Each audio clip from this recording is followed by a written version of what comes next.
वह भूखा था। प्राणी बस्ती की तरफ बढ़ा। घरों के बीच जो पतली गलियां थीं, उनमें उसका बड़ा शरीर फंस जाता। रात का वक्त था और चांदपुर बस्ती में वही सुकून था जो हमेशा होता था। लेकिन जंगल की तरफ से एक अजीब सी आवाज आई, बिल्कुल इंसानी सांस जैसी, पर बहुत भारी, बहुत बड़ी। शुरू में लगा कि कोई जानवर होगा, लेकिन फिर एक और सांस आई और इस बार धरती हिल गई। बस्ती के कुछ जवान डर के बावजूद घर के दरवाजे से झांक कर देखने लगे। जंगल के अंधेरे में कुछ बड़ा, बहुत बड़ा हिला और फिर वो सामने आया। वो प्राणी पहली नजर में इंसानी नहीं लग रहा था, लेकिन कार्टून जैसा भी नहीं। जिस तरह किसी आदमी की गर्दन से चमड़ी लटक जाए या किसी हादसे के बाद त्वचा फट जाए, वैसे निशान उसके कंधों और चेहरे पर थे। आंखें लाल थीं, लेकिन उनकी चमक ऐसी थी जैसे किसी जंगली जानवर की रिफ्लेक्शन होती है।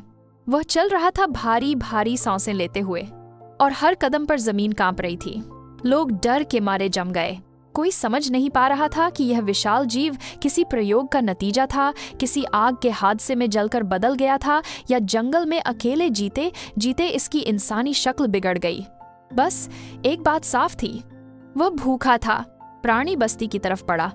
घरों के बीच जो पतली गलियां थीं, उनमें उसका बड़ा शरीर फंस जाता, लेकिन वह जोर लगाकर उन्हें चीर देता।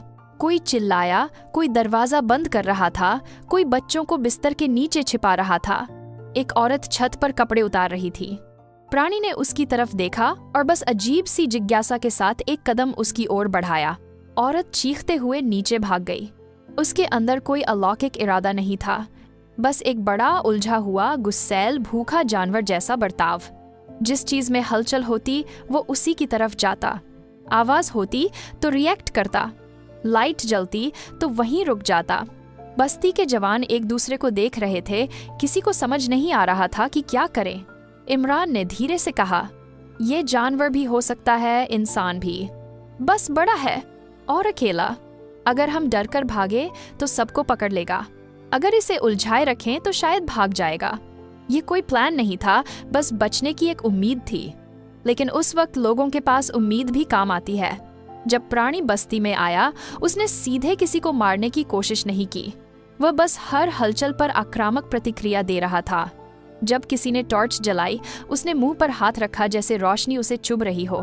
रोशनी और गर्मी से वो पीछे हटता, साइड में जाता या रुक जाता।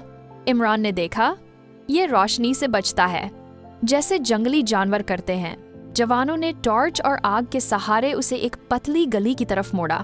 प्राणी को तकलीफ हो रही थी, पर वह भाग नहीं रहा था, वो उलझा हुआ और छिढ़ा हुआ लग रहा था। गली पतली थी, वह फंस गया। इमरान जोर से चिल्लाया, लाइट उसके मुंह पर रखो, उसे वापस जंगल की तरफ धकेलो। सबने मिलकर टॉर्चें उसके चेहरे पर तान दी। प्राणी पहले गुस्सा हुआ, फिर तड़पने लगा, फिर धीरे धीरे पीछे हट गया। उसकी सांसें तेज हो रही थीं, शरीर का तापमान बढ़ रहा था और उसका विशाल अजीब सा शरीर उस गली में फिट नहीं हो पा रहा था। आखिरकार वह मुड़ा और जंगल की ओर भाग गया, सिर्फ रोशनी और आवाज से परेशान होकर। वह मरा नहीं था, वह अलौकिक नहीं था, बस एक बड़ा उलझा हुआ घायल जीव था जो जंगल की तरफ दौड़कर फिर गायब हो गया। सुबह तक काफी लोग जाग गए थे। हवेली के पिलर टूट चुके थे, कुछ घर गिर गए थे, बच्चे डर के मारे रो रहे थे। इमरान ने सबको बस इतना कहा, ये कोई फिल्म वाला शैतान नहीं था, बस कुछ ऐसा जो जंगल में अकेले रहते रहते जानवर बन गया। अगर कभी वापस आया, हमने उसकी कमजोरी देख ली है, रोशनी, आवाज और एकता। और लोगों ने उस रात एक बात सीखी, डर कितना भी बड़ा क्यों न हो, हिम्मत हमेशा इंसानी होती है।